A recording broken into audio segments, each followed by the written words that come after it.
கோபுரம் டிவி நேயர்களுக்கு இனிய வணக்கம்.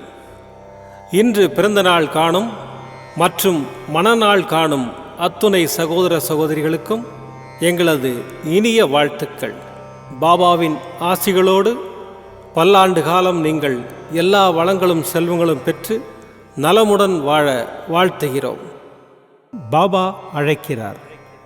அவரின் பொன்மொழிகளை கேட்பதற்காக, நம் பிரச்சனைகளை தீர்த்து வைக்கும் அற்புதமான கூட்டு பிரார்த்தனை செய்வதற்காக, மேலும் மனம் ஒருநிலைப்படவும் மனம் அமைதி பெறவும் அற்புதமான தியானம் செய்யவும் பாபா அழைக்கிறார். பாபா நம் கரங்களை பிடித்து அழைத்து சென்று அற்புதம் நிகழ்த்தவிருக்கிறார். வாருங்கள், பாபாவின் பொன்மொழிகளை தரிசனம் செய்வோம். அன்பு குழந்தையே, இந்த உலகில் எந்த பொருளும் எந்த உறவும் நிரந்தரம் இல்லை. ஆனால் உன் எண்ணத்தால் விளையும் செயல்பாடுகள் மட்டுமே நிரந்தரம். சிற்றின்ப வாழ்க்கை உன் உடல் எண்ணத்தை ஆனந்தப்படுத்தும். ஆனால் பேரின்ப வாழ்க்கை உன்னையும் உன்னை சார்ந்தவர்களையும் ஆனந்தப்படுத்தும். பந்தம், பாசம், பணம் இவை யாவும் நீ வாழும் வரை மட்டுமே உன்னோடு இருக்கும். ஆனால் அன்பு, நன்றி, கருணையோடு நீ நடந்து கொண்டால், நீ மடிந்தாலும் உனது செயல் எல்லோர் மனதிலும் வாழும். இருப்பதை கொண்டு வாழ கற்றுக்கொள். உன்னை தேடி எது வருமோ அது கண்டிப்பாக வரும். செல்வமும் சுபிக்ஷமும் நிலையற்றவை. இவ்வுடல் அழிவிற்கும் மரணத்திற்கும் உட்பட்டது. இதை உணர்ந்து இம்மை மறுமை பொருட்கள் மீது உள்ள பற்றுகளை விட்டுவிட்டு உனது கடமையை செய். எதிர்பார்ப்போடு வாழ்ந்து ஒவ்வொரு நிமிடமும் ஏமாந்து போகாதே. நீ உன் கடமைகளை கவனமாக செய்து வா. உன்னுடைய குறிக்கோளை நீ நிச்சயம் அடைவாய். என் வார்த்தைகள் மீது நம்பிக்கை வைத்து செயல்படு. வாழ்க்கையில் உயர்ந்த நிலையை அடைவாய். எல்லாம் முடிவுறும். நீ நலமாக வாழ்வாய். உனக்கு எல்லா சூழ்நிலைகளிலும் நான் உன் சாயப்பா துணை நிற்பேன். கவலைப்படாதே. ஓம் சாய்ராம். பாபாவின் அற்புதமான பொன்மொழிகளை தரிசனம் செய்தோம். அடுத்த நிகழ்வு கூட்டு பிரார்த்தனை. நம் மனநலன் சார்ந்த பிரச்சனைகளுக்காகவும், உடல் நலன் சார்ந்த பிரச்சனைகளுக்காகவும் மற்றும் நம் அனைத்து விதமான பிரச்சனைகளுக்காகவும் சாய்நாதரிடம் கூட்டு பிரார்த்தனை செய்வோம். வாருங்கள், இந்த அற்புதமான கூட்டு பிரார்த்தனையை செய்வோம். பிரார்த்தனாஷ்டகம். 8 பிரார்த்தனைகள்.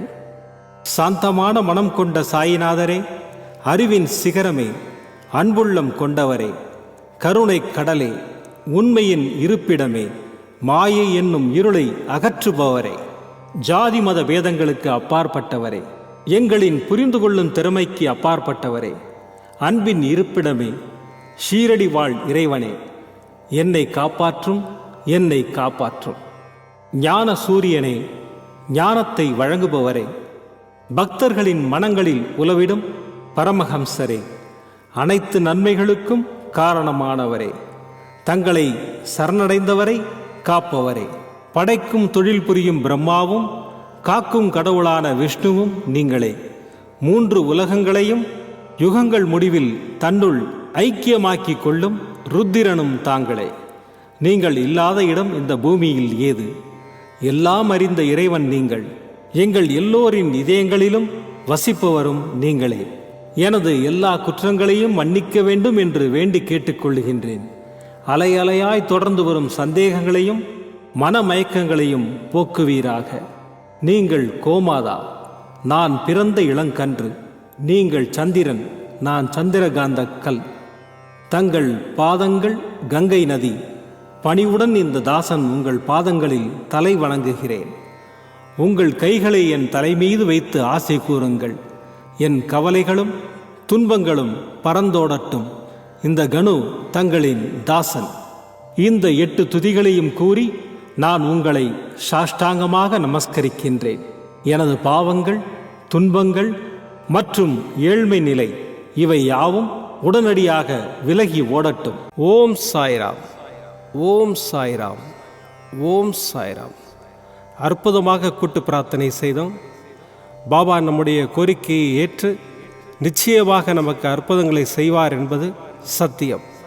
இனி கண்களை மூடி பாபாவை மனதில் நிறுத்தி பாபாவின் அற்புதமான சக்தி வாய்ந்த மந்திரத்தை அனுபவிப்போம். ஓம் நமோ பகவதே சாய்நாதாய அமிர்தவாக்யவர்ஷாய சகலலோகபூஜிதாய சர்வதோஷநிவாரணாய ஷிரடிவாசாய சாய்நாதாய தே நமः. ஓம் நமோ பகவதே சாய்நாதாய அமிர்தவாக்யவர்ஷாய சகலலோகபூஜிதாய சர்வதோஷநிவாரணாய ஷிரடிவாசாய சாய்நாதாய தே நமः. ஓம் நமோ பகவதே சாய்நாதாய அமிர்தவாக்யவர்ஷாய சகலலோகபூஜிதாய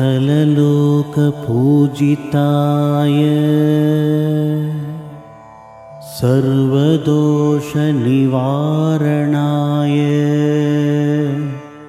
ஷிரடிவாசாய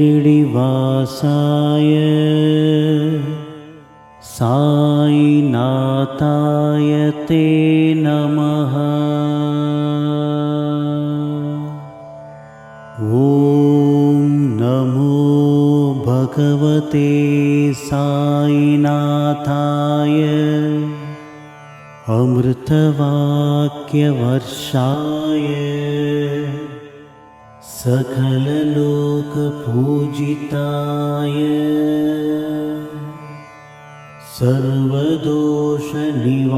சர்வதோஷநிவாரணாய ஷிரடிவாசாய சாய்நாதாய தே நமः. ஓம் நமோ பகவதே சாய்நாதாய அமிர்தவாக்யவர்ஷாய சகலலோகபூஜிதாய சர்வதோஷநிவாரணாய ஷிரடிவாசாய சாய்நாதாய தே நமः. ஓம் நமோ பகவதே சாய்நாதாய அமிர்தவாக்யவர்ஷாய சகலலோகபூஜிதாய சர்வதோஷநிவாரணாய ஷிரடிவாசாய சாய்நாதாய தே நமः. ஓம் நமோ பகவதே சாய்நாதாய அமிர்தவாக்யவர்ஷாய சகலலோகபூஜிதாய சர்வதோஷநிவாரணாய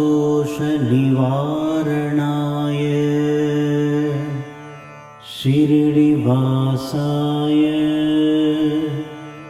साईनाथाय ते नमः। ॐ नमो भगवते साईनाथाय अमृतवाक्यवर्षाय सकललोकपूजिताय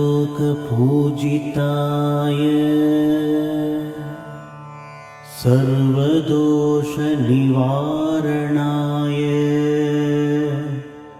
शिरडिवासाय साईनाथाय ते नमः। ॐ नमो भगवते साईनाथाय अमृतवाक्यवर्षाय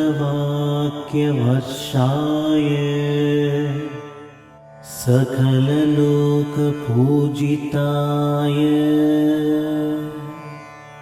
सर्वदोषनिवारणाय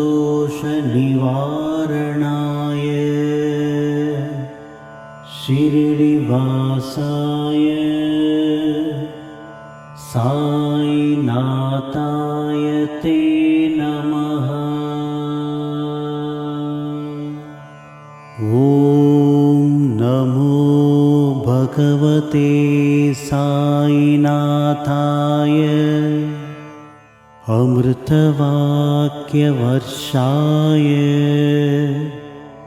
सकललोकपूजिताय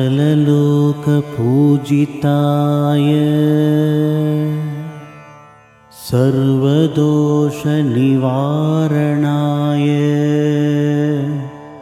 शिरडिवासाय साईनाथाय ते नमः। ॐ नमो भगवते साईनाथाय अमृतवाक्यवर्षाय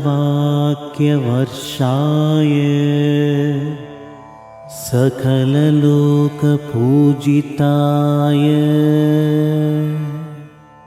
सर्वदोषनिवारणाय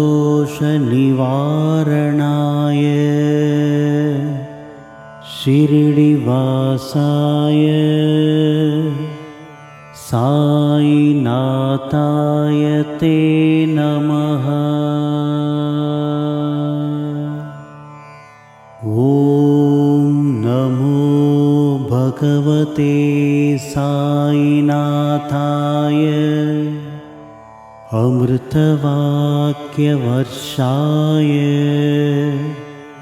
सकललोकपूजिताय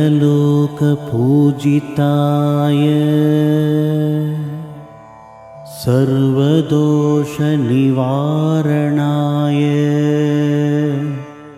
शिरडिवासाय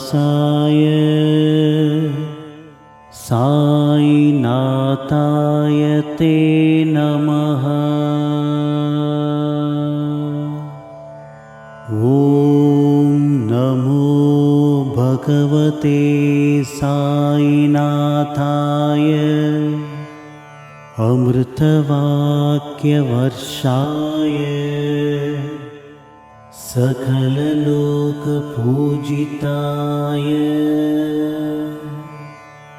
सर्वदोषनिवारणाय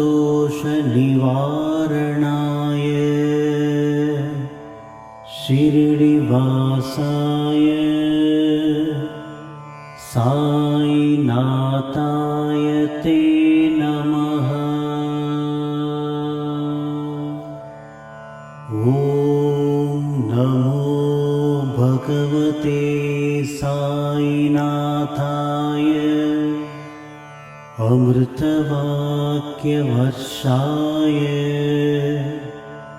सकललोकपूजिताय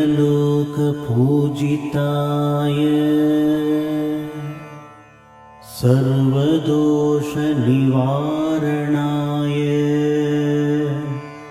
शिरडिवासाय साईनाथाय ते नमः।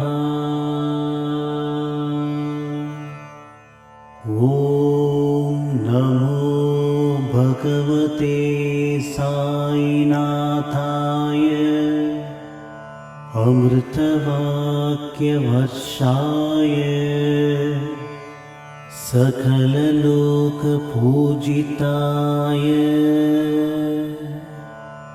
सर्वदोषनिवारणाय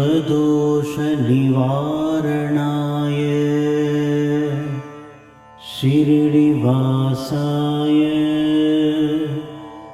साईनाथाय ते नमः। ॐ नमो भगवते साईनाथाय अमृतवाक्यवर्षाय सकललोकपूजिताय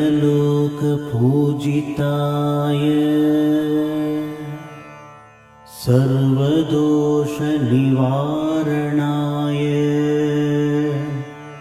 शिरडिवासाय साईनाथाय ते नमः। மீண்டும் நாளை காலை இந்த அற்புதமான பாபா அழைக்கிறார் நிகழ்ச்சியில் சந்திப்போம்.